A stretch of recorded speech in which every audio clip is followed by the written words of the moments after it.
ए सैया जी के दी हल्काने का काना बलिया, देवरू के दी हलाल उठल लिया। तो मोहरे नहीं हरे का हो, मोहरे नहीं हरे का ये गोरे सोनार हो, नथुनिया उधार देले बा।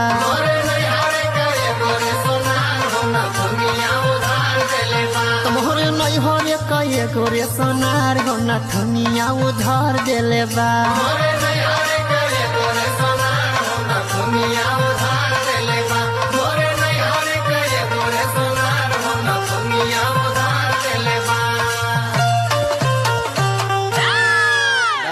बतौले तो जरूरत ना हो कि बढ़िया गौले के खराब गौले। अरे बाऊ सब जाने बढ़िया गौला है।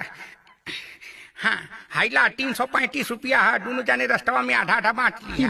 हाँ जा दूंगा। अरे दादी पगलाई लो, 335 का हिसाब कैसे हुई? अरे चुटिया का पेड़ा हवा 35 रुपया